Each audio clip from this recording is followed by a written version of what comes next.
ومن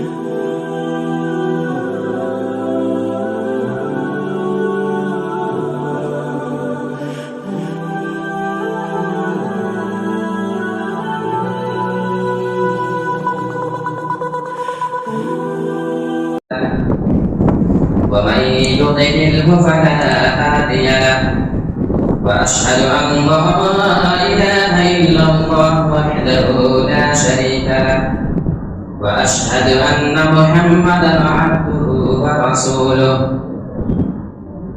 يا أيها الذين آمنوا اتقوا الله حق تقاته ولا تموتن إلا وأنتم مسلمون يا أيها الناس اتقوا ربكم الذي خلقكم من نفس واحدة وخلق منها زوجها وبث منهما رجالا كثيرا ونساء واتقوا الله الذي تساءلون به والأرحام إن الله كان عليكم رقيبا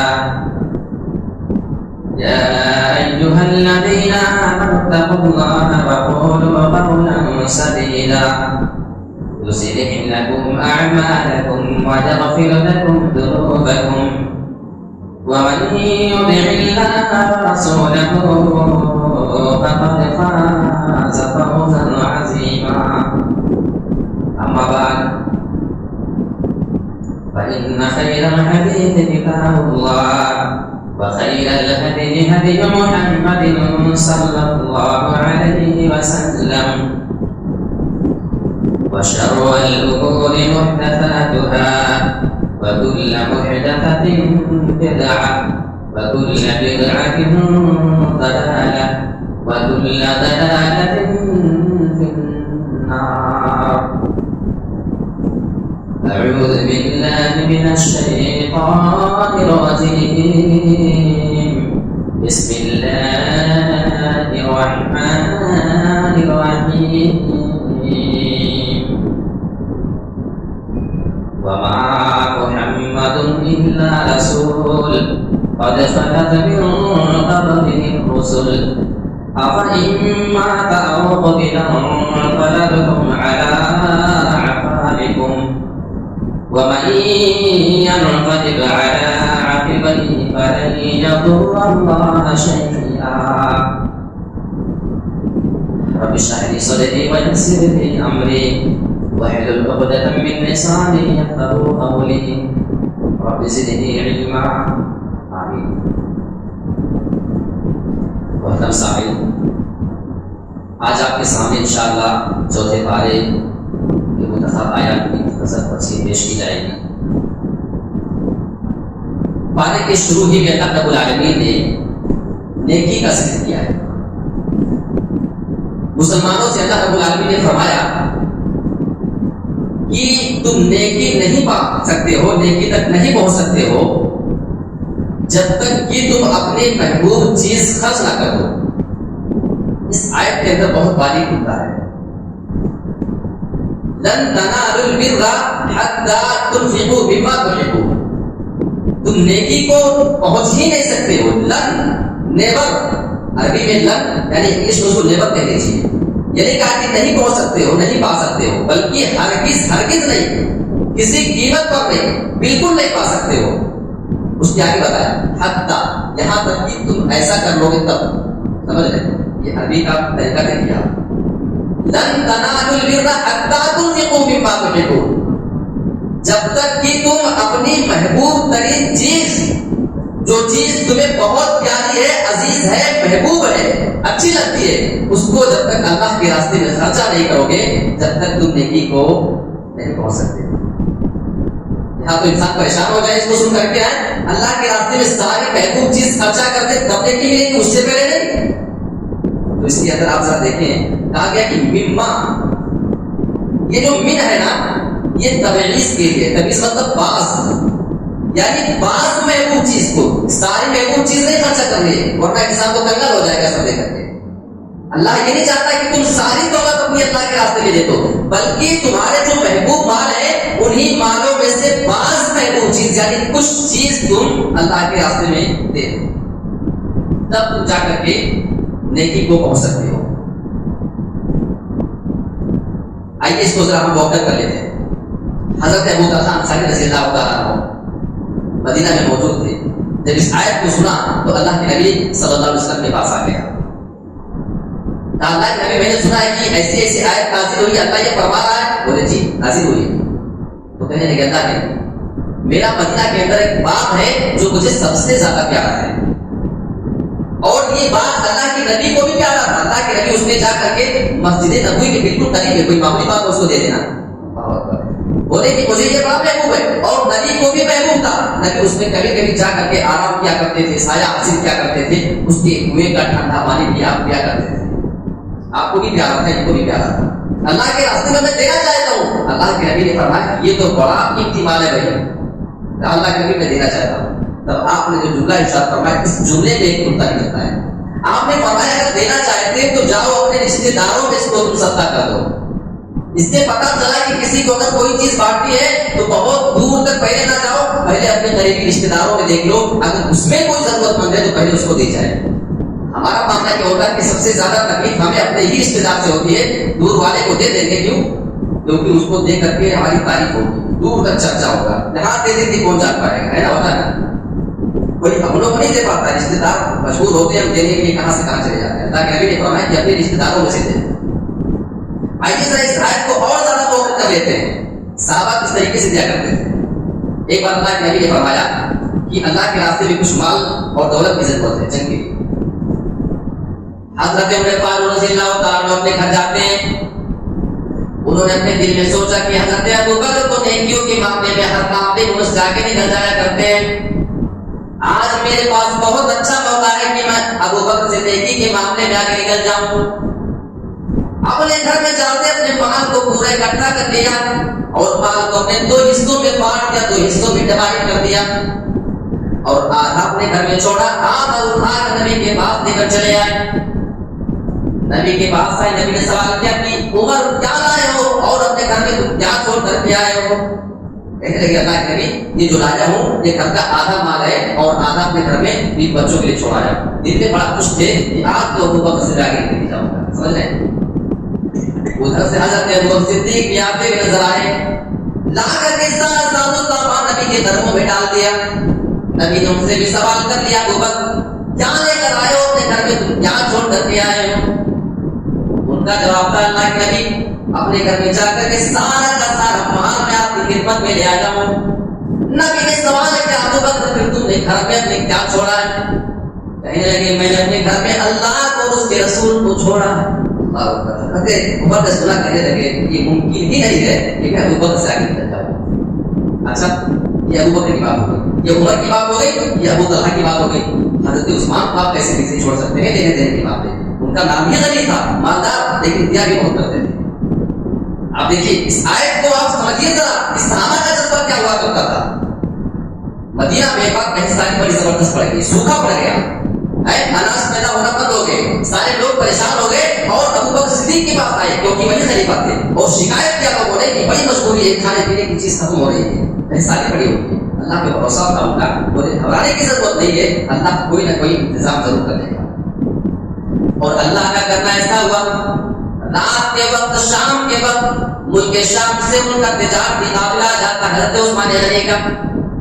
جانتے ہو تجارتی قافلے میں کیا چیز موجود تھی؟ پورے کے پورے 1000 اونٹ اس میں موجود تھے، 1000 اونٹ اور سارے کے سارے اونٹ پہ کھانے پینے کے سامان لدے ہوئے تھے، لے کر کے آئے۔ صبح ہوتے ہی سارے کے سارے تاجر، سارے بزنس مین ان کے دربار میں حاضر ہو گئے۔ اے عثمان غنی آپ کا مال ہم آپ سے خریدنا چاہتے ہیں۔ حضرت عثمان غنی نے ریٹ اور بولی لگایا، آج بھی تو آپ کاروبار میں ریٹ اور بولی لگایا کرتے ہیں۔ اے تاجر مجھے منافع کتنا دو گے اس بزنس کے اندر؟ ایک تاجر کھڑا ہوتا ہے، آپ نے جس مال کو 10 درہم میں لیا ہوگا اس کو میں 11 کر کے دے سکتا ہوں۔ عثمان نے فرمایا کہ لوگوں مجھے تو اس سے زیادہ قیمت مل رہی ہے۔ دوسرا تاجر کھڑا ہو گیا، میں 12 دینے کو تیار ہوں۔ مجھے اس سے زیادہ مل رہی ہے. تیسرا کھڑا ہوتا دینا دے سکتا ہوں. حضرت عثمان نے جواب دے دیا لوگوں مجھے تو اس سے کہیں زیادہ قیمت مل رہی ہے. تب تاجروں نے آپس میں مشورہ کر لیے تو بولی لگاتے جا رہے ہیں, بڑھتے چلے جا رہے ہیں. تو سارے تاجر آپس میں سمجھوتا کر لیے کہ آخری بولی 14 لگا دی جائے, اس کے آگے کوئی نہیں بڑھے گا. عثمان دیکھو یہ 14 دے سکتے ہیں, اس کے آگے ہم میں سے کوئی دے نہیں سکتا تم کو. حضرت عثمان نے فرمایا لوگوں مجھے اس سے کہیں زیادہ قیمت مل رہی ہے. اب آپس میں تاجر حیران ہو گئے, آپس میں نظر دوڑانا شروع کر دیا. کہیں کوئی مدینہ کا تاجر کوئی بزنس میں آیا تو نہیں, ایسا نہیں کہ وہ الگ سے ریٹ لگا کر چلا گیا. سب نے نظر دوڑائی, دیکھا سارے بزنس میں یہیں پہ موجود ہیں. سوال کیا عثمان سارے تاجر تو یہیں پہ آپ کے دربار میں صبح ہوتے ہی موجود ہیں, پھر اچانک آپ کو اتنی زیادہ قیمت اس پہ کون دینے لگا؟ اور یہ فیس بک اور واٹس ایپ کا زمانہ تھوڑی تھا کہ کھینچا فوٹو اور ڈال دیا, آن لائن رپلائی آنا شروع ہو گئے کہ میں دے دوں گا اتنے میں, آپ پہنچا دو, آن لائن پیسہ ٹرانسفر کر دوں گا. ایسا کچھ نہیں تھا. جو لوگ وہی ہیں وہی دیکھتے ہیں, کسی کو کچھ خبر نہیں تھی. اور کا اتنا ترقی کا دور تھا کہ لوگ آ کر کے جلدی سے دیکھتے ہیں, اس کو کچھ بھی نہیں. حضرت عثمان نے فرمایا تم مجھ سے یہ سوال کرتے ہو کہ مجھے اس سے زیادہ قیمت کون دے سکتا ہے, تمہارے بہنوں کو مار میں نہیں پہنچ سکتی ہے وہ چیز. آج یہ قرآن کے اندر میرا رب یہ فرماتا ہے من جاء بالحسنۃ فلہ عشر امثالها. میرا رب قرآن میں فرماتا ہے اگر کوئی بندہ دنیا میں ایک نیکی لے کر آئے گا فلہ عشر امثالها, اس کو ہم 10 گنا بڑھا کر کے قیامت کے دن دیں گے. میرا رب مجھے 10 گنا دے رہا ہے, تو مجھے 1.5 3 4 گنا دینے میں لگے ہو, تمہارے ہاتھ نہیں بیچتا. اے مدینہ کے تاجروں, سارے بزنس مینوں تم گواہ رہنا, میں نے سارا کا سارا مال مدینہ کے فقیروں کے لیے صدقہ کر دیا, خیرات کر دیا ہے, گواہ رہنا. اس کو اللہ نے فرمایا لن تنالوا البر, تم نیکی کو پہنچ ہی نہیں سکتے جب تک کہ اپنی محبوب چیز خرچ نہ کر دو. اچھا آپ سوچیں کہ بھائی وہ تو سوکھا کا دور تھا, پہستانی پڑی تھی, عثمان غنی نے اس موقع پہ خرچہ کر کے اللہ کو راضی کر لیا. ہم کیا کریں, ہمارے پاس ایسا کوئی موقع نہیں ہے. اللہ کے بندو, لاک ڈاؤن کا زمانہ تو آپ کے لیے وہ سوکھنے سے بڑھ کر کے آیا ہے. آپ اس لاک ڈاؤن میں غریب کی مدد کرو, دیکھو اللہ کے انشاءاللہ آپ کا کیا مقام ہوتا ہے. تو اس سے ہمیں نصیحت حاصل کرنے کی ضرورت ہے. آگے اللہ رب العالمین نے فرمایا ان اول بیت وضع للناس للذی ببکہ مبارکا وہدی للعالمین. بے شک سب سے پہلا گھر جو لوگوں کے لیے بنایا گیا وہ مکہ کے اندر بنایا گیا ہے, یعنی خانہ کعبہ کا ذکر ہو رہا ہے. مبارکا وہدی للعالمین, وہ بہت ہی بابرکت ہے اور تمام لوگوں کے لیے ہدایت کا راستہ بھی ہے. سمجھ رہے اس کی خصوصیت, ایک تو بڑا مبارک ہے اور دوسرے ہدایت والا رہا ہے. آج جو ہے بہت سارے لوگ ہیں, نہ جانے کہاں کہاں دنیا ہی کے اندر یہ سوچتے ہیں کہ فلاں جگہ پہ چلے گئے, فلاں درگاہ پہ, وہاں پہ طواف کر لیا اور کام ہو جائے گا. کیا واقعی ایسا ہو سکتا ہے؟ اس سے پہلے ایک نقطہ بتاتا ہوں پھر اس پر آتا ہوں. آگے اللہ نے فرمایا ہے وَمَن دَخَلَهُ كَانَ آمِنًا, جو اس مکہ کے اندر داخل ہو جائے گا, جو حرم کے اندر داخل ہو جائے گا تو وہ امن و امان میں ہو جائے گا, یعنی معمول ہو جائے گا. وہاں پہ قتل نہیں, وہاں پہ خریزی نہیں, وہاں لڑائی جھگڑا نہیں. اب آپ کو ایک نقطہ میں سمجھانا چاہتا ہوں. یہاں اس نقطے سے دہشت گردی کی جڑ کٹ رہی ہے. اسلام سے دہشت گردی سے اگر کوئی اسلام کو جوڑنا چاہتا ہے تو آپ یہ دلیل دے کر کے اس کا کام کر سکتے ہیں. وہ کیسے, سمجھیے نقطے کو. کیا فرمایا کہ یہ امن و امان کی جگہ ہے. ہم مسلمانوں کا مرکز کہاں ہے؟ اگر کوئی مسلمان کو دہشت گرد کہے تو اس کا کام آپ اس آیت سے کیسے کریں گے؟ ہم مسلمانوں کا مرکز مکہ ہے, مسجد حرام ہے, خانہ کعبہ ہے, وہی تو نا ہمارا مرکز. اگر ہمارا جب خانہ کعبہ جو ہمارا مرکز قرار دیا گیا, جو ہمارا سینٹر قرار دیا گیا مسلمانوں کا, جب وہ امن و امان کا کہنے والا ہے, جب وہاں سے کی تعلیم نکلتی ہے, پتہ یہ چلا کہ اس اسلام کو ماننے والے مسلمان کبھی دہشت گرد نہیں ہو سکتے ہیں. آپ یعنی بہت سے مسلمان دہشت گردی کرتے ہیں تو وہ اس مسلمان کی غلطی ہے, اسلام کی غلطی نہیں. لہٰذا اسلام کو کوئی اگر دہشت گردی سے جوڑنا چاہے تو دانا آمینہ سے اس کی جو ہے کاٹ ہو جاتی ہے کہ کبھی وہ دہشت گرد اسلام ہو ہی نہیں سکتا ہے. آگے اللہ نے فرمایا وَلِلَّهِ عَلَى النَّاسِ حِجُّ الْبَيْتِ مَنِ اسْتَطَاعَ إِلَيْهِ سَبِيلًا, اور اللہ کے لیے لوگوں کے اوپر خانہ کعبہ کا حج قرار دے دیا گیا ہے, فرض کر دیا گیا ہے. من استطاع الیہ سبیلا جو وہاں تک جانے کی طاقت رکھتا ہو. ایک چیز کو واضح کیا گیا ہے, للہ حج اللہ کے لیے, علی الناس لوگوں کے لیے, لوگوں پر فرض کیا گیا ہے. اللہ کے لیے کرنا ہے, لوگوں کو کرنا ہے. کہاں جا کے کرنا ہے؟ خانہ کعبہ میں کرنا ہے. یہ چل میں وہی پہ ہوگا. دنیا میں اگر کوئی کہیں کا چکر لگا لے تو قرآن بتا رہا ہے کہ آپ ایسا کریں گے تو آپ کا حج قبول نہیں, چاہے آپ 1000 چکر لگا کر دے دیتے ہیں. یہ چل میں ایک اور شخص ہے, من استطاع الیہ سبیلا. اے مسلمانوں, تم یہ نہ سوچنا ہے کہ اللہ نے تمہیں مجبور کر دیا, جن کے پاس وہاں پہ آنے جانے کا خرچہ نہ ہو, اتنی دولت اللہ نے نہ دی ہو کہ وہاں پہ آ جانا سکے ٹھیک سے, اس کے خرچے کو جو برداشت نہ کر سکے اسے ادھار مار کر کے جانے کی ضرورت نہیں. اگر طاقت ہے تب جانا, ورنہ کوئی ضرورت نہیں جانے, ہمارے اوپر فرض ہی نہیں ہے. اس کیا کرنا پڑا ہے, ومن کفر فإن اللہ غنی عن العالمین. اور جو جانے سے انکار کر دے کہ نہیں جانا, اللہ نے فرمایا کہ پھر اللہ پوری دنیا سے بھی نیاز ہے. یہاں پہ ایک نقطہ یہ پیدا ہوتا ہے کہ اگر آپ انکار کر رہے ہیں تو اللہ یہ فرما رہا ہے کہ تم کیا چیز ہو. اللہ کو سارے لوگوں سے بھی نیاز ہے, کوئی جائے نہ جائے. پتا ہے, آپ کو چھوڑ دو, آپ نہیں جانا چاہتے ہو, آپ کے نہ جانے سے کیا بگڑتا ہے. پوری دنیا کے لوگ نہ جائیں تو اللہ کو کیا کرے. اللہ یہ بتا رہا ہے, اس کے آگے چلیے. یہ بہت زبردست چیز اللہ نے یا ایھا الذین آمنوا اتقوا اللہ حق تقاته ولا تموتن الا وانتم مسلمون. اے ایمان والو, تم اللہ سے اسی طرح ڈرو جیسا اس سے ڈرنے کا حق ہے. ولا تموتن الا وانتم مسلمون. اور تمہارے پاس موت نہیں آنی چاہیے, تمہیں مرنا نہیں چاہیے مگر اس حال میں کہ تم مومن ہو کر کے مرنا. جب یہ آیت نازل ہوئی نا تو صحابہ پریشان ہو گئے. اللہ تو فرما رہا ہے کہ اللہ سے ویسا ہی ڈرو جیسا ڈرنے کا حق ہے. صحابہ نے کہا کہ اللہ کرے ہمارے پاس اتنی کہاں طاقت ہے کہ ہم اللہ سے اس کے حق ادا کرتے ہوئے ڈر سکے. ہم ایسا نہیں ڈر سکتے جیسا اللہ سے ڈرنے کا حق ہے. آیت نازل ہوتی ہے فاتقوا اللہ ما استطعتم. تم اللہ سے ویسا ہی ڈرو جیسا کہ ڈرنے کا تم حق رکھتے ہو, جتنی تم طاقت رکھتے ہو. بعض لوگوں نے کہا ہے کہ یہ آیت اس آیت کی ناسخ ہے, اس کے بعد اس کا حکم ختم ہو گیا ہے, یعنی جتنی طاقت ہے اتنا ہی رہو. لیکن بعض لوگ کہتے ہیں, ابو خلیل کہتے ہیں, اس کو ذکر کیا مفسر ہے کہ اگر اس کو اس کی مبین مان لی جائے, یعنی بیان اور توضیح وضاحت کرنے والی آیت مان لی جائے, اور اس کا مفہوم یہ لیا جائے اتقوا اللہ ما استطعتم, کہ تم اللہ سے اتنا ہی ڈرو حق تقاته ما استطعتم. اللہ کا حق ایسے ہی ادا کرو جتنا تم طاقت رکھتے ہو, یعنی اس سے زیادہ اللہ کو مطلب نہیں کرے گا. اگر اس کو مانے تو بات انشاءاللہ وہ واضح ہو جائے گی. اس آیت کریمہ کے اندر ایک چیز اللہ نے بتائی, اللہ سے ڈرنا ہے. ڈر کیا ہوتا ہے؟ ایک اسٹوڈنٹ ایک بار بہت مدد کر رہا تھا, بہت سارے اسٹوڈنٹ یہاں پہ موجود ہیں, بہت سے نوجوان موجود ہیں نا, یہ آپ کے لیے سنیے. شیخ نذیر حسین محدث دہلوی رحمۃ اللہ علیہ کے مدرسے میں ایک طالب علم تھا. وہ ایک گھر پہ اس کا کھانے کی پاری لگی ہوئی تھی. جاگیر کا دور چلتا تھا کہ فلاں طالب علم ہمارے گھر پہ کھائے گا, فلاں ہمارے گھر پہ ایسے ہوتا ہے, بہت ہوئی. تو یہ طریقہ وہاں پہ چل رہا تھا. یہ لڑکا جب جس گھر میں کھانا کھانے کے لیے جایا کرتا تھا, وہاں پہ ایک بہت خوبصورت لڑکی رہا کرتی تھی, اور دل میں اس لڑکے سے وہ محبت کرنے لگی تھی, لیکن کبھی غلط کرنے کا موقع نہیں پائی. معمول کے مطابق یہ لڑکا ایک بار لڑکی کے گھر پہنچتا, اس آدمی کے گھر پہنچا. جب گھر میں پہنچا تو کیا دیکھتا کہ گھر میں سناٹا ہے. جہاں پہ روزانہ وہ طالب علم وہ اسٹوڈنٹ بیٹھ کر کے کھانا کھایا کرتا تھا, اس جگہ پہ جا کر کے پہنچا. وہ لڑکی جلدی سے آئی, اس نے سکیٹی کو بند کر دیا, گھڑی کو چڑھا دیا, دروازہ بند کر دیا.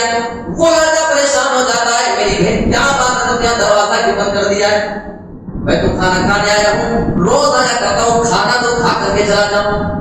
لڑکی نے کہا دیکھو آج میرے گھر میں کوئی موجود نہیں, ماں باپ بھائی بہن سب کسی فنکشن میں گئے ہوئے کسی ضروری کام سے, آج کوئی نہیں ہے. لڑکی نے بھائی میں کیا کروں, کوئی ہے نہیں, ہمیں سے کیا نہیں دے رہا ہے, کھانا تو کھاؤ نکل جاؤ. لڑکی نے کہا زیادہ بولے نہ پڑو, کیا تم نہیں جانتے ہو کہ میرا دل تم پہ آ چکا ہے, اور میں چاہتی ہوں کہ تم میرے ساتھ ہم اس طرح ہو جاؤ, میرے ساتھ جس مانتا تو آپ قائم کر لو. کتنا بڑا امتحان کا موقع تھا, اور کتنے بڑے تقوی کا امتحان تھا اس موقع پہ. لڑکی ہے, دروازہ بند ہے, کوئی شک بھی نہیں کرے گا کہ لڑکا کو کھانے گیا ہے. کتنے اچھے موقع تھے, لیکن لڑکی نے جو تدبیر اختیار کی تھی اس سے نکلنے کے, اور اللہ سے ڈرنے کا اس نے جو وہاں پہ ماحول پیدا کیا تھا, اس کو ہمیں اور آپ کو سوچنے اور اس پر جو ہے غور کرنے کی ضرورت ہے. پریشان ہو گیا, نہیں میری بہن میں نہیں کر سکتا ہوں, لڑکی نے کہا دیکھو اگر تم انکار کر دو گے میں شور مچا دوں گی. یہ لڑکا میرے ساتھ گھر میں زبردستی کر رہا تھا, تمہاری عزت کا تو جنازہ نکل جائے گا. لڑکا پریشان ہو گیا, سوچا کیا کرے. بہت دیر تک سوچا, منع بھی کر رہا لیکن وہ لڑکی ماننے کو تیار ہی نہیں ہو رہی ہے. اس کے ذہن میں اچانک یہ خیال آنے لگا, کہنے لگا میری بہن ٹھیک ہے تو جو کام کرنے کے لیے کہہ رہی ہو میں تیار ہوں کرنے کو, لیکن اس سے پہلے مجھے لیٹرین جانا ہے. سمجھے, ٹوائلٹ جانا ہے. وہاں سے ہوا اس کے بعد ایک ٹوائلٹ گھر کے باہر تھا, ایک چھت پر تھا. لڑکی بڑی ہوشیار تھی, سوچیے اگر باہر بھیج دوں گی تو کوئی بات کرے گا, کچھ چکر ہو جائے گا, سب کے بگڑ جائے گا. اس نے کہا کہ چھت والے پہ چلے جاؤ. بیچارہ سوچا لو پھنس گیا, سوچ رہا تھا باہر بھیجے گی نکل جائے گی, اب کیا کروں, اب چھت پہ. اچھا آپ سوچ رہے ہوں گے چھت پہ جب چلا ہی گیا تھا تو آس پاس 2-4 گھر تو رہے ہوں گے, وہاں سے شور کر دیتا کہ دیکھو لڑکی نے ہم کو زبردستی بند کیا ہے, میں بہانے سے چھت پہ آیا ہوں, شور کر رہا ہوں, بچاؤ مجھے. لڑکی نے ایسا کیوں نہیں کیا سمجھ ہے. اس لڑکی نے سوچا کہ میں چھت پر چڑھ کر کے شور مچا دیتا ہوں, میں جس آدمی کے گھر پہ سالوں سال کھانا کھایا کرتا ہوں اس کی عزت محفوظ رہی ہمیشہ کے لیے. آج ایک دن ان کے ماں باپ یہاں پہ موجود نہیں اور یہ نادان لڑکی اگر میرے ساتھ آج نادانی کر رہی ہے, اگر میں شور مچا دیتا ہوں تو ان کے گھر والوں کی عزت کا تو جنازہ ہی نکل جائے گا.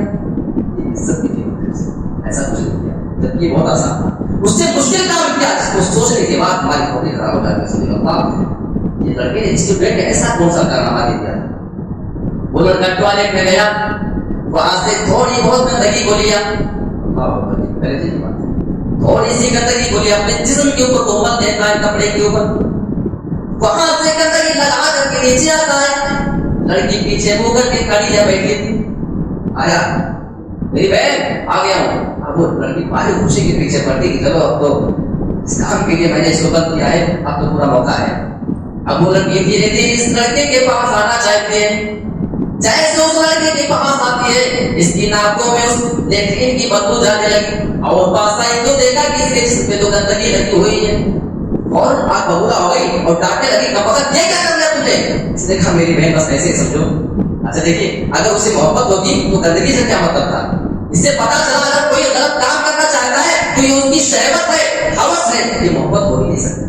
سمجھے, ایک پوائنٹ سے نہیں لگتا ہے. فوراً اس کو گھر سے بھگا دیا, آؤ یہاں سے, میں نے کس کام کے لیے تم کو بھیجا تھا, کیا کر کے چھوڑ دو. اب یہ لڑکا مدرسے میں واپس چلا جاتا ہے. سردی کا مہینہ تھا, ٹھنڈک کا مہینہ تھا, بالکل دلی کے اندر آپ جانتے ہیں بالکل کڑاکے کی ٹھنڈک پڑا کرتی ہے, جو وہاں پہ رہتے ہیں ان سے پوچھ لیجیے.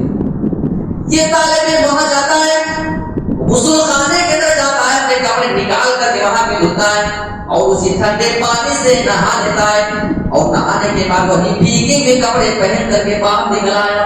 کیونکہ کمرے میں جائیں گے تو لوگ جاننا چاہیں گے کہ یہ کیا گندگی لگا کے چلے آئے, وہیں پہ دھلیں گے, وہیں پہ نہائیں گے, پھر بعد میں جا کے کپڑا چینج کر لیں گے. یہ طالب علم نے سوچا. لیکن اس سے پہلے اس کی ملاقات ہو گئی ان کے استاد سے, نذیر حسین محدث دہلوی. بولے یہ کیا ٹھنڈک میں نہا لیے اور بھیگے کپڑے پہن کے, یہ کیا بیوقوفی ہے. تو طالب علم نے اپنا پورا واقعہ سنا دیا کہ ایسا ایسا معاملہ میرے ساتھ پیش آیا, اس کی بنا پہ میں نے یہ سب کچھ کیا ہے. پر یہ تھا اس اسٹوڈنٹ کا ڈر. آج ہم نوجوانوں کے اندر یہ چیز ہونی چاہیے. اس کے آگے اللہ رب العالمین نے ایک زبردست چیز بیان فرمائی, وَاعْتَصِمُوا بِحَبْلِ اللَّهِ جَمِيعًا وَلَا تَفَرَّقُوا وَاذْكُرُوا نِعْمَةَ اللَّهِ عَلَيْكُمْ إِذْ كُنتُمْ أَعْدَاءً فَأَلَّفَ بَيْنَ قُلُوبِكُمْ فَأَصْبَحْتُمْ بِنِعْمَتِهِ إِخْوَانًا. دیکھیے اللہ کیا فرما رہا ہے, وَاعْتَصِمُوا بِحَبْلِ اللَّهِ جَمِيعًا, تم سب مل کر ایک ساتھ رسی کو پکڑ لو. اس کی رسی کو, اللہ کی رسی کو. اس میں بڑے نقطے ذرا دیکھیے غور سے. کیا کہا, واعتصموا بحبل اللہ, اللہ کی رسی کو پکڑ لو. اللہ نے یہ کیوں نہیں کہا کہ اللہ کی لاٹھی کو پکڑ لو, کہہ سکتا تھا بھائی لاٹھی کو پکڑ لو کہ ڈنڈے کو پکڑ لو, پکڑنا ہی تو ہے کوئی چیز اللہ کے پاس رہنے کے لیے. لیکن اللہ نے لاٹھی نہیں کہا, رسی کہا ہے. جانتے فرمایا کہ جميعا تم سارے کے سارے لوگ مل کر کے پکڑو ایک ساتھ. رسی کا ایک حصہ اللہ کے پاس اور ایک حصے کو ادھر سے سارے لوگ پکڑ لو. جميعا سارے لوگ ایک رسی کو پکڑ لو گے تو اختلاف کبھی نہیں ہوگا. سمجھے, تو رسی کیوں کہا, لاٹھی کیوں نہیں کہا, اس میں جانتے ہیں کیونکہ رسی ایسی چیز ہے اگر سارے لوگ ایک ہو جائیں, ایک طرف آ جائیں تو رسی سارے لوگوں کو اگر رسی سے باندھ جائے تو سارے لوگوں کو رسی ایک کرتے رہے گی. لاٹھی سب کو باندھ نہیں پائے, لاٹھی مار تو سکتی ہے لیکن سب کو باندھ نہیں سکتی ہے. اس لیے فرمایا کہ تم رسی کو مضبوطی سے پکڑو. لاٹھی اس لیے نہیں کہا, رسی سے کہا ہے واعتصموا بحبل اللہ جميعا ولا تفرقوا. دوسرا نقطہ دیکھیے, ولا تفرقوا, تم فرقے میں نہ بٹو, یعنی بھائی چارہ کی تعلیم دی جا رہی ہے. آئیے اس کو نبی کی حدیث سے ذرا موقع کر لیتے ہیں. نبی کی حدیث دیتے ہیں, صحیح مسلم کی حدیث ہے, لا تدخلون الجنة حتى تؤمنوا ولا تؤمنوا حتى تحابوا اولا ادلكم على شيء اذا فعلتموه تحاببتم افشوا السلام بينكم. صحیح مسلم کے پاس اللہ کے نبی جناب محمد رسول اللہ نے ارشاد فرمایا ہے, لا تدخلون الجنة, اے مسلمانوں تم جنت میں نہ جاؤ گے. اگر ایک مسلمان سے کہہ دیا جائے کہ تو جنت میں نہیں جائے گا تو کتنے ٹینشن میں آ جائے گا, تو مسلمان ہونا ہی بیکار ہو گیا. پھر اگر جنت میں نہیں جائیں گے, نبی فرما رہے ہیں حتی تؤمنوا, ہاں اگر جانا ہے تو سچا مومن بننا پڑے گا, سمجھے. اسی مسلمان ہونے سے کام نہیں بنے گا کہ نام مسلمانوں والا رکھ دیا, مسلمان گھر میں پیدا ہو گئے, تب آپ کو سکون ہو جائے گا. اچھا چلو ٹھیک ہے, سچا مومن ہی تو بننا ہے, لیکن آگے کا جو جملہ ہے نا وہ جو ہے ہماری حالت بتا رہا ہے, ولا تؤمنوا حتی تحابوا, اور تم سچے مومن اس وقت تک نہیں ہو سکتے حتی تحابوا, جب تک تم سارے لوگ, سارے مسلمان آل ورلڈ, پوری دنیا کے پوری کائنات مسلمان جب تک آپس میں ایک دوسرے سے سچی محبت نہ کرنے لگے. کرتے ایک دوسرے سے سچی محبت نہیں کرتے, ہمارے پڑوسی سے ہمارے نہیں بنتی ہے, ایک محلے میں سارے مسلمانوں کی نہیں بنتی ہے, پوری دنیا کے مسلمانوں سے ہم کیا سچی محبت کریں گے, خیال کریں گے. جب ہمارا پڑوسی ہم سے ناراض ہے, اللہ کے نبی نے فرمایا جب تک تم سارے مسلمان ایک دوسرے سے سچی محبت نہیں کرو گے اس وقت تک مومن نہیں, اور جب مومن نہیں تو جنت میں جانے کا سوال ہی نہیں پیدا ہوتا ہے. نبی نے طریقہ بتایا, اولا ادلکم علی شیء, اے میرے صحابہ کیا میں تمہیں ایسی چیز نہ بتا دوں, اذا فعلتموه تحاببتم, جب تم یہ کام کرنے لگو تو سارے کے سارے لوگ آپس میں سچی محبت کرنے لگو گے. ایک طریقہ نہیں بتا رہے, بہت آسان نسخہ ہے. افشوا السلام بینکم, آپس میں سلام کیا کرو, سلام کو پھیلاؤ, سچی محبت پیدا ہو جائے گی. آپ کہیں گے یار دن میں 20 بار کو سلام کیا کرتا ہوں, جو ملتا ہے اس سے السلام علیکم, السلام علیکم. کبھی زیادہ جوش میں آ گئے تو السلام علیکم ورحمۃ اللہ وبرکاتہ پورے جملے بھی کہہ رہا ہے, لیکن آج بھی ہمارے دل میں اس سے وہی نفرت ہے جو پہلے ہوا کرتی تھی. اس کا مطلب ہم نے سلام کیا ٹھیک اور نہیں ادا کیا. آپ جب کسی سے سلام کرتے ہیں تو آپ اس کو کی دعا دیتے ہیں, السلام علیکم, تم پر سلام کی ہو, ورحمۃ اللہ, اللہ کی رحمت ہو, وہ برکات ہو, اللہ کی برکت بھی تمہارے اوپر ہو. ایک مسلمان کو آپ جس کو 3 دعا ایک سلام کے اندر دیتے ہیں, آپ دن میں 20 بار اسے سلام کرتے ہیں, آپ کا دل اسے کیسے نہیں ملتا ہے. اس کا مطلب آپ نے سلام کو سمجھائیے, آپ کا سلام جھوٹا ہے, آپ سلام کرنا بند کر دیجیے, آپ کے سلام کو کوئی فائدہ نہیں, سمجھے. تو نبی نے فرمایا کہ افشوا السلام بینکم, سلام کو آپس میں پھیلاؤ. دیکھیے اس کا یہ مطلب بس مت ہے کہ سلام کرنا بند کر دو. میرے کہنے کا مطلب ہے کہ سلام کرو تو اس کے معنی کو, اس کے مفہوم کو ادا کرو, اس کو سمجھو. ایک اور حدیث ہے, اور یہ بخاری اور مسلم دونوں کے حدیث ہے. مثل المؤمنین فی تبادلهم وتراحمهم وتعاطفهم مثل الجسد الواحد, مومنوں کی مثال آپس میں پیار کرنے کے سلسلے میں, محبت کرنے کے سلسلے میں, الفت کرنے کے سلسلے میں ایک جسم کی مانند ہے. یعنی جب کسی بھی آدمی کے کسی بھی جسم کو تکلیف پہنچنے لگتی ہے, اور نبی اکرم کی زبان کے الفاظ ہے اذا تداعى سائر, جب اس کو کوئی تکلیف آنے لگتی ہے, اس کو جب کوئی ایک جسم کو تکلیف پہنچنے لگتی ہے, تداعى سائر الجسد بالسهر والحمى, جسم کے کسی بھی پارٹ کو تکلیف ہو جائے, آپ کی آنکھوں میں درد ہو جائے, آپ کا کان دکھنے لگے, آپ کا سر دکھنے لگے, آپ کے پیٹ میں درد ہو جائے, کیا وجہ کہ آپ کی پوری باڈی سو جائے اور آپ کا وہی حصہ تکلیف کو محسوس کرے. ایسا ہوتا ہے کبھی؟ پوری زندگی میں آپ نے ایسا کبھی دیکھا ہی ہوگا کہ آپ میں تکلیف ہے, آنکھ جا کے پورا جسم سو جائے, کان میں درد ہے, کان تکلیف محسوس کرے, آنکھ سو جائے, کیا ضرورت ہے اس کو جاننے کی؟ ایسا ہو ہی نہیں سکتا ہے. نبی پوری بہترین مثال دے کر کے جو ہے ہماری مثال دی ہے کہ ایسا ہی ہونا چاہیے. جیسے جسم کا ایک حصہ کسی حصے کی تکلیف کو نہیں دیکھ سکتا ہے, کوئی مسلمان کسی مسلمان کی تکلیف کو نہیں دیکھ سکتا ہے. یہ نبی بیان کرنا چاہتے ہیں. بخاری مسلم کے حدیث ہے, واعتصموا بحبل اللہ جميعا ولا تفرقوا. اب اس کے آگے اللہ رب العالمین نے فرمایا کنتم خیر امۃ اخرجت للناس تأمرون بالمعروف وتنهون عن المنکر وتؤمنون باللہ. اے مسلمانوں تم بہترین امت ہو, تم سب سے اچھی امت ہو. 3 چیزوں کی وجہ سے تم نیکی کا حکم دیا کرتے ہو, تم برائیوں سے روکتے ہو, اور تم اللہ کے اوپر ایمان بھی رکھتے ہو. نقطے بہت زیادہ ہے لیکن میں باریکی بیان نہیں کر سکتا, وقت کم پڑ جاتا ہے. دیکھیے اللہ نے فرمایا اخرجت للناس، لوگوں کے لیے نکالے گئے ہو، یعنی لوگوں کو فائدہ پہنچانے کے لیے. یہی نہ پتہ ہوا ہم نے لوگوں کو کیا فائدہ پہنچایا ہے؟ ہم نے دنیا کو کوئی فائدہ پہنچایا ہے؟ نہ ہم نے ٹرین ایجاد کیا، نہ ہم نے ہوائی جہاز ایجاد کیا، نہ ہم نے موبائل ایجاد کیا. ایسا کوئی کارنامہ مسلمانوں کا ہے ہی نہیں کہ جس کو بیان کیا جا سکے کہ ہاں یہ انسانوں کے لیے فائدہ مند ثابت ہو رہے ہیں. تو اللہ نے فرمایا تھا کہ للناس، تمہیں تو لوگوں کے فائدے ہی کے لیے بنایا گیا ہے. آج مسلمان اسی سے دور ہے اور دکھ اس کے اندر ہے. تأمرون بالمعروف، بھلائی کا حکم دیتے ہو، برائی سے روکتے ہو، اور اللہ پر ایمان رکھتے ہو. اور آگے دیکھیے اللہ تعالیٰ نے کیا ہے، وَاتَّقُوا النَّارَ الَّتِي أُعِدَّتْ لِلْكَافِرِينَ، اے لوگوں تم اس جہنم سے ڈرو، اس جہنم سے بچو. اُعِدَّتْ لِلْكَافِرِينَ، جو کافروں کے لیے تیار کی گئی ہے. دیکھیے کیا کہا، ڈرو کس سے؟ جہنم سے. جب ہم جہنم کو پہچانیں گے نہیں تو اسے ڈریں گے کیسے؟ جب جہنم کو ہم جانیں گے نہیں کہ جہنم کیا ہے تو ہم اسے کیسے ڈریں گے؟ صحیح مسلم یہ حدیث پیش کروں جس سے پتہ چل جائے کہ جہنم کیا ہے. آئیے دیکھ لیتے ہیں. اللہ کے نبی نے فرمایا کہ قیامت کے دن ایک ایسے آدمی کو لایا جائے گا جو دنیا میں سب سے زیادہ آرام کی زندگی گزار کے آیا ہوا ہوگا. کبھی پوری زندگی میں اس نے تکلیف دیکھا ہی نہیں ہوگا. صحیح مسلم کا بات یؤتی بأنعام دنیا، ایک ایسے آدمی کو لایا جائے گا جس نے دنیا میں ہمیشہ آرام کی زندگی گزاری ہوگی، یعنی اس سے زیادہ نعمت کی زندگی دنیا میں کسی آدمی نے دیکھا نہ ہوگا. اس آدمی کو لایا جائے گا.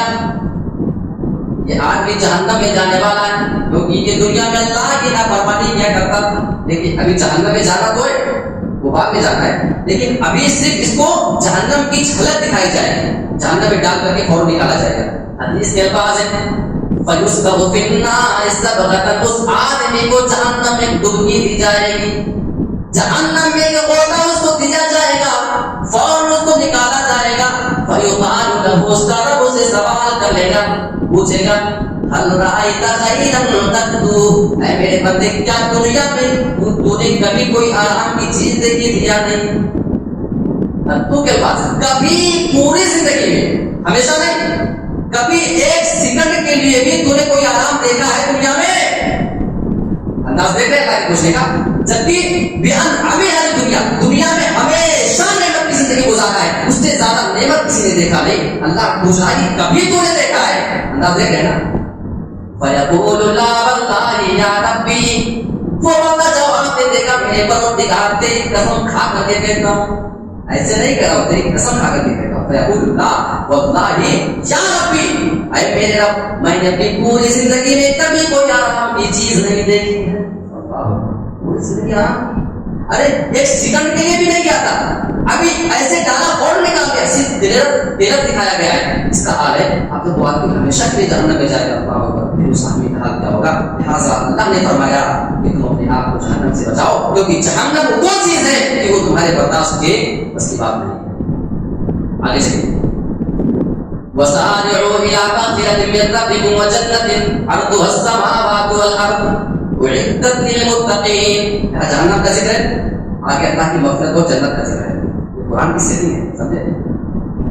اللہ نے فرمایا تم دوڑو اللہ کی مغفرت کی طرف اور اس جنت کی طرف جس کی لمبائی اور چوڑائی کشادگی ہی زمین اور آسمان کے برابر ہے. لیکن زمین آسمان کے برابر ہی نہیں، اس سے زیادہ ہے. یہ اربوں کا بولنے کا انداز تھا کہ زمین و آسمان کے برابر، ورنہ اس سے کہیں زیادہ اس کی لمبائی چوڑائی. سمجھ رہے ہیں؟ بہت بڑا نقطہ اس کے اندر اس آیت میں اللہ نے فرمایا وسارعوا، تم دوڑ کر کے جاؤ. دنیا میں جتنے بھی آپ کو روٹ ملیں گے، راستے ملیں گے، چوراہے ملیں گے، ہر جگہ جو بڑے بڑے روٹ ہوتے ہیں، بڑے بڑے چوراہے ہوتے ہیں، تو وہاں پہ خاص طور سے شہروں میں اس طرح ایک لمٹ بنی ہوتی ہے کہ اس سے زیادہ تیز اسپیڈ آپ نہیں چل سکتے. ہوتا ہے یعنی اتنی ہی اسپیڈ میں چلیں گے، یہاں 60، یہاں 70، یہاں 100، اس سے زیادہ چلیں گے تو چالان کٹ جائے گا. ہوتا ہے نا، آن لائن آپ کے پاس تو چالان کٹ کے آ جائے گا. آپ اس سے تیز دنیا میں نہیں چل سکتے ہو کیونکہ دنیا میں ٹریفک ہوتی ہے، ساری چیزیں انسان کو سوالنی پڑتی ہیں نا. اللہ نے فرمایا وَسَارِعُوا إِلَىٰ مَغْفِرَةٍ مِّن رَّبِّكُمْ، اے لوگوں تم اللہ کی مغفرت کی طرف دوڑ کر کے آؤ.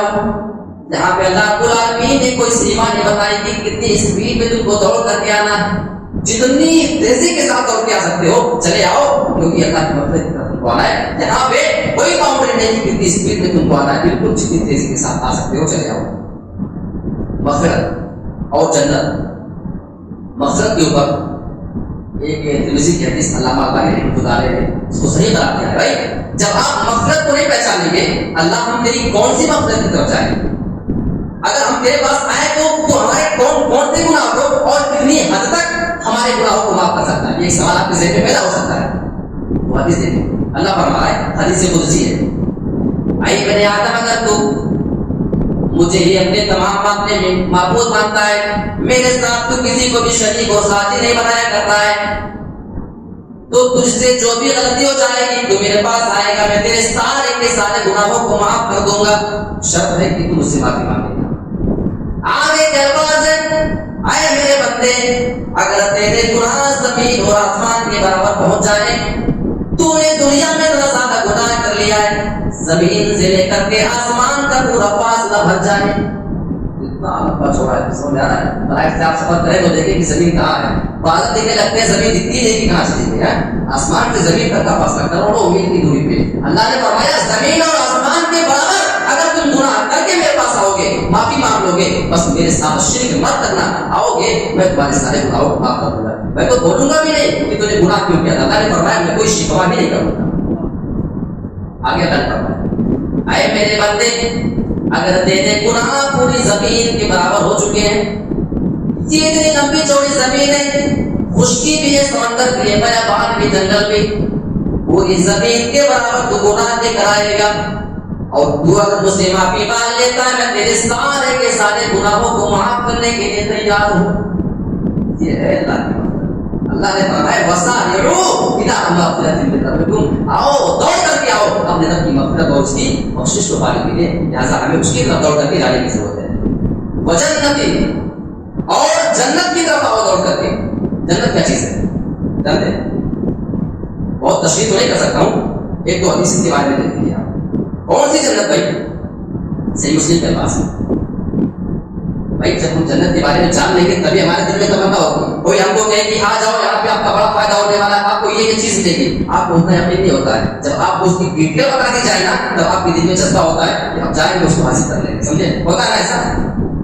جنت اللہ کے نبی نے فرمایا قیامت کے دن ایک آدمی کو لایا جائے گا, صحیح مسلم کے الفاظ ہیں, وہ آدمی دنیا میں سب سے زیادہ تکلیف کی زندگی گزار کر کے آیا ہوگا, پوری زندگی میں اس نے کبھی کوئی آرام کی چیز نہ دیکھی ہوگی. لایا جائے گا اس آدمی کو, اور اس آدمی کو جنت میں جانا ہوگا ہمیشہ کے لیے, لیکن ابھی ہمیشہ کے لیے نہیں, اس کو تھوڑی دیر کے لیے جنت میں ڈالا جائے گا, جھلک دکھائی جائے گی. جیسے جہنمی کو جھلک دکھائی گئی تھی ویسے اس کو بھی ایک جھلک دکھائی جائے گی. دنیا میں ہمیشہ تکلیف کی زندگی گزارا ہے, کبھی آرام دیکھا ہی نہیں, پتہ ہی نہیں کہ آرام کیا ہوتا ہے, اس کو کچھ نہیں معلوم کہ آرام کیا چیز ہوتی ہے, صرف تکلیف گزارا. اس آدمی کو جنت کے اندر تھوڑی دیر کے لیے ڈالا جائے گا, جنت میں ڈالا جائے گا, اس کو نکال لیا جائے گا, پھر رہنا نہیں ہے, چلو بہت جلدی نکل کے آؤ. آپ اتنی ہی دیر میں جنت کو دیکھ لے گا, نکلے گا اور اس طرح اس سے سوال کر لے گا. فیقال له, اس آدمی سے بھی پوچھا جائے گا, هل رأيت بوسا قط, میرے بندے تیرے پاس پوری زندگی میں کبھی ایک سیکنڈ کے لیے بھی کوئی تکلیف آئی تھی تو بتا. بتا دیتے ہیں هل مرت بك شدت قط, آگے کے بعد کوئی تکلیف, کوئی شدت, کوئی پریشانی تیرے پاس آئی ہے تو بتا, میں سوال کر رہا ہوں تیرا رب. فیقول لا والله یا ربی, وہ آدمی چند سیکنڈ کے لیے جنت دے کر کے آیا ہے, جواب دے گا اللہ میری ذات کی قسم میں نے پوری کی پوری زندگی میں کبھی کوئی تکلیف نہیں دیکھی. ارے یہ تو ابھی صرف دیکھا ہے, ابھی تو اس کو ہمیشہ کی رہنا ہے. یہ جنت ہے. اللہ نے فرمایا وسارعوا, دوڑ کر کے آؤ جنت کو پانی کی طرف. جو جنت اتنے پیاری ہے کہ پوری زندگی تکلیف کی گزارنے والا اگر ایک لمحے کے لیے پلک کے چھپکتے ٹائم تک کے لیے اگر اس کو دیکھ لے, اتنی دیر کے لیے آپ پلک کو نیچے کرے اٹھا لیں, اتنی دیر تک کے لیے اگر اس کو دیکھ لے اور پوری تکلیف بھول جائے, اس جنت کی طرف ہم کو دوڑ کے جانا ہی پڑتا ہے. اچھا ایک چیز اور ہے, جنت کون سی؟ اس کی لمبائی چوڑائی زمین اور آسمان کے برابر ہے. میں نے جمعے کے خطبے میں اسی بات کے ذکر میں کہا تھا کہ ایک مفسر نے لکھا ہے کہ جس جنت کی لمبائی اور چوڑائی زمین اور آسمان سے بھی زیادہ ہے, اتنی لمبی چوڑی جنت ہے, اگر کوئی بندہ اس جنت جنت کے اندر قدم رکھنے کی جگہ نہ بنا سکے تو اس آدمی سے بدنصیب آدمی کوئی نہیں ہو سکتا. یہ نقطہ ہے سارے دن. لہٰذا ہمیں اس جنت کے لیے دوڑ کر کے جانے کی ضرورت ہے. دیر نہیں کرنی ہے ورنہ ہو سکتا ہے کہ ٹرین ہماری مس ہو جائے. جلدی جانا. اللہ کا دوڑ کے آؤ, دیر مت کرنا, جلدی سے چل جانا ہے. وسارعوا إلى مغفرة من ربكم ورحمة. وعدت للمتقين اللہ نے فرمایا. کون سی جنت بھائی؟ جو متقیوں کے لیے, پرہیزگاروں کے لیے تیار کی گئی. اچھا, کون سے پرہیزگار؟ اس میں بھی ایک نقطہ ہے. اللہ نے فرمایا الذين ينفقون أموالهم في السراء والضراء. ایسے متقیوں کے لیے وہ جنت تیار کی گئی ہے جو اللہ کے راستے میں خرچہ کرتے ہیں, اللہ کے راستے میں دیا کرتے ہیں, چاہے وہ خوشحالی میں ہو چاہے وہ تکلیف کی حالت میں ہو.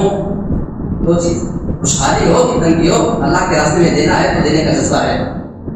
والکاظمین الغیظ.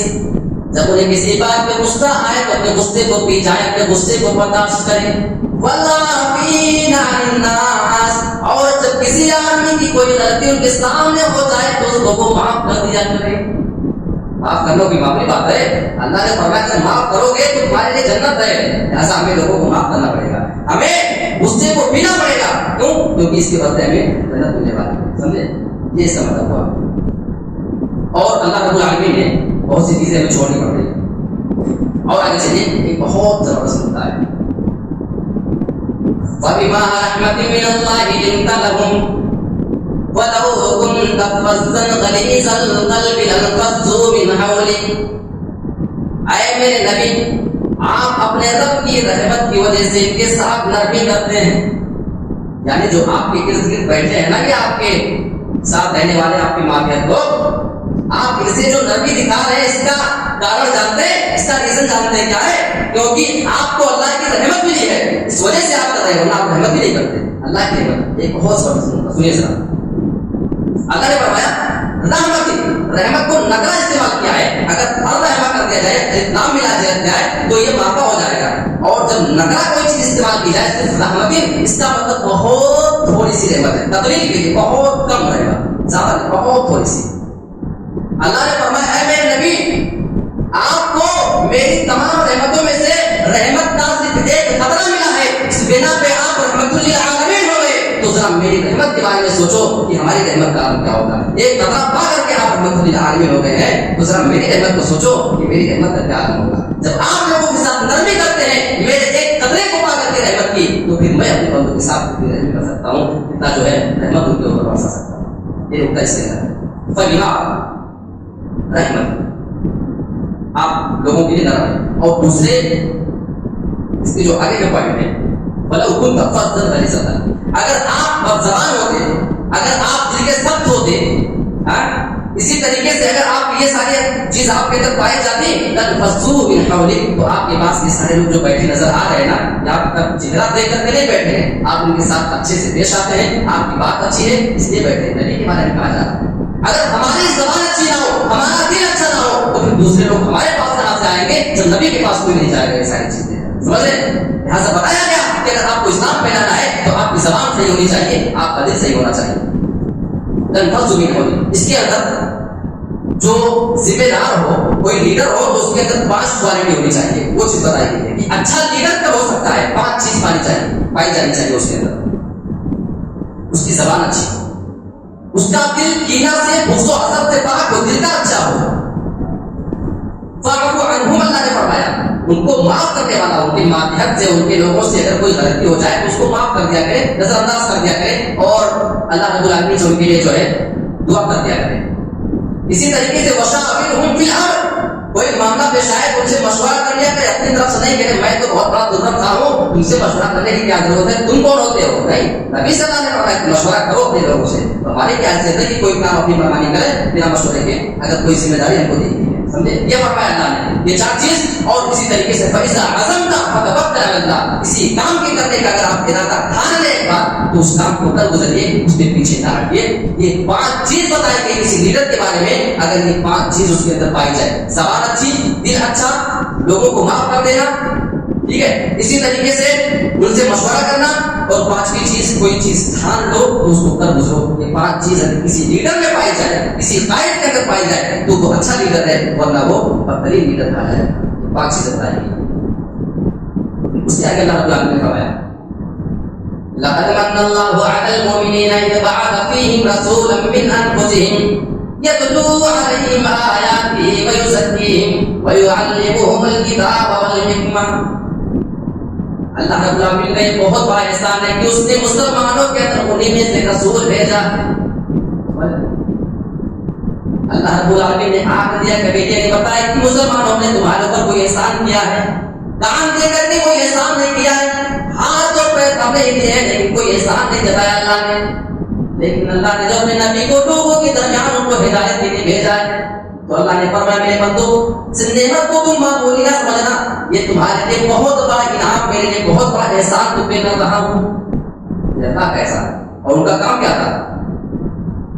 یتلو علیہم آیاتہ ویزکیہم, اللہ کی آیتوں کی دعوت کرتے تھے, ان کو گناہوں سے پاک کرتے تھے, ان کی نفس کا تزکیہ کیا کرتے تھے. یہ سارا کام نبی کا تھا. یہ تو اللہ کا احسان ہو گیا. رسول کا بھی ہمارے اوپر احسان, کم احسان ہے. بہت ساری چیزیں ہیں, بہت مختصر بیان کرنا. بخاری کی حدیث بس ایک بار اللہ کے نبی نے فرمایا میری مثال اور میری قوم کی مثال ایسے ہی ہے. مثال بیان فرما رہے ہیں جیسے ایک آدمی آگ جلائے گا, آگ جب تیزی سے چلنے لگے, روشن ہو جائے, کیڑے مکوڑے آئیں, پتنگے آئیں, اس کے اندر گرنا شروع کر دیں.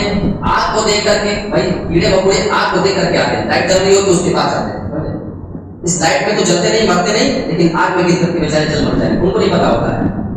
نبی اکرم نے ارشاد فرمایا ہے جس طریقے سے وہ آگ چل رہی ہوتی ہے, کیڑے مکوڑے اس کو پتہ نہیں فائدے بس مدد نقصان کو اس کے سمجھ نہیں پاتے ہیں. اسی طریقے سے میری امت کا حال ہے, وہ لوگ جہنم میں گرنا چاہتے ہیں, ان کو معلوم نہیں ہے, لیکن ان کو کمر پکڑ کر بچانا چاہتا ہوں. میں کمر پکڑ کر کے ان کو کھینچنا چاہتا ہوں, بچانا چاہتا ہوں, لیکن وہ چھڑا کر کے اس میں گرنا چاہتے ہیں. جس طریقے سے کیڑوں کو پتہ نہیں ہے آگ چل رہی ہے, انہیں صرف ظاہراً اچھی معلوم ہوتی ہے, روشن نظر آتی ہے, اس میں کود کر کے اپنی جان دے دیتے ہیں. اے مسلمانوں, اسی طریقے سے جہنم میں ہم اس کی ہم اللہ کی کو سمجھ نہیں پاتے ہیں, اس پہ غور نہیں کر پاتے, لہٰذا ہم ایسا عمل کرتے ہیں کہ اس جہنم کے اندر چلے جاتے ہیں. نبی نے فرمایا کہ کمر پکڑ کر کھینچا. نبی نے یہ نہیں کہا کہ ہاتھ سے پکڑ کر کے کھینچوں گا. آپ کسی کو جب کسی کام سے روکتے ہیں, کسی کو کھینچتے ہیں تو کیا کرتے ہیں؟ ہاتھ پکڑ کر کے آپ کو کھینچتے ہیں. آپ کسی کی کمر پکڑ لیتے ہیں, ہاتھ پکڑتے ہیں. نبی نے فرمایا کہ میں ہاتھ نہیں, کمر پکڑ کے میں کھینچ رہا ہوں. جانتے ہیں کیوں؟ کیونکہ ہاتھ پکڑیں گے تو چھٹے کا تو چھوٹ جائے گا. یا یہ بھی ہو سکتا ہے کہ سامنے والے کا ہاتھ اگر کمزور ہے, آپ زبردستی بہت طاقتور کھینچتے تو اس کا ہاتھ اوپر نہ جائے. یا یہ ہو سکتا ہے کہ سامنے والا بہت طاقتور ہے, آپ کمزور ہے, وہ ابھی وہ کھینچے گا, آپ کا ہاتھ نہ اوپر جائے. سمجھے؟ جب کمر کسی کا پکڑ لیں گے, پکڑ بڑی مضبوط ہو جائے گی, پھر جہاں جائے گا آپ کو ساتھ لے کر کے جائے گا, چھوٹے کا نہیں چلے گا بھی تو آپ اس کے پیچھے پیچھے چلتے چلے جائیں گے. سمجھے؟ کمر پکڑ کر کھینچیں گے. یعنی نبی نے فرمایا اتنی تیز پکڑ کر کے کھینچنا چاہتا ہوں کہ تم اس سے چھوٹ کر کے جہنم میں گرنا چلے جاؤ. یہ نبی کی نعمت ہے, یہ نبی کا احسان ہے. اس کو ہم سمجھنے کی ضرورت ہے. من اللہ ایک اور چیز آگے وَلَا تَحْسَبَنَّ الَّذِينَ قُتِلُوا فِي سَبِيلِ اللَّهِ أَمْوَاتًا بَلْ أَحْيَاءٌ عِندَ رَبِّهِمْ يُرْزَقُونَ. اے لوگوں, جو لوگ اللہ کے راستے میں قتل کر دیے جائیں, شہید کر دیے جائیں, تم ان کو مردہ نہ سمجھو, متا ہوا نہ سمجھو, بلکہ وہ زندہ ہیں, اپنے رب کے پاس ہیں, اور ان کو رزق دیا جا رہا ہے. پورے قرآن کو اٹھا کر کے دیکھ لو جس طریقے سے اللہ رب العالمین شہید ہونے والوں کی تعزیت کرتا ہے, ان کے گھر والوں کو زد دلا رہا ہے. اگر کسی آدمی کے گھر کا کوئی اللہ کے راستے میں شہید ہو جاتا ہے, اللہ فرمایا ہے تمہیں گھبرانے کی ضرورت نہیں ہے, دنیا میں انتقال کر چکا ہے کیونکہ ہمارے راستے میں مرا ہے, اسے تم مردہ نہ سمجھنا, بلکہ وہ تو زندہ ہے. دنیا میں تمہارے پاس تھا, اللہ نے فرمایا عند ربہ, وہ تمہارے رب کے پاس زندہ ہے. اللہ اس سے بڑا مقام ہے, اللہ کے رب کے پاس مرزقون روزی دیا جا رہا ہے. ایک نقطہ اور دیکھ لیجیے, اللہ نے فرمایا عند ربہ, بعد میں فرمایا یرزقون. رب کے پاس پہلے کہا, پہلے اللہ کے پاس, بعد میں روزی ہوگی. پہلے روزی کا ذکر کیوں نہیں کیا, رب کے پاس کا ذکر بعد میں کیوں نہیں کیا؟ اس میں نقطہ ہے. کیوں؟ کیونکہ جس کو اللہ کے ساتھ, اللہ کے پڑوس میں رہنے کا موقع مل جائے, پھر اسے روزی روٹی اور کھانے پینے سے کیا لینا دینا ہے, وہی سب سے بڑی بات ہوگی. اس لیے کہا کہ پہلے اللہ کے پاس, اس کے بعد کھانے پینے کی چیز چھوڑی جاتی ہے. تو یہ نقطہ ایسا ہے. اللہ رب العالمین نے فرمایا کل نفس ذائقۃ الموت وانما توفون اجورکم یوم القیامہ فمن زحزح عن النار وادخل الجنة فقد فاز. ہر آدمی کو موت کا مزہ چکھنا ہے اور تم اپنے اعمال کا بدلہ پانے والے ہو. جو بھی تم کام کرتے ہو تم کو پورا کا پورا بدلہ دیا جائے گا.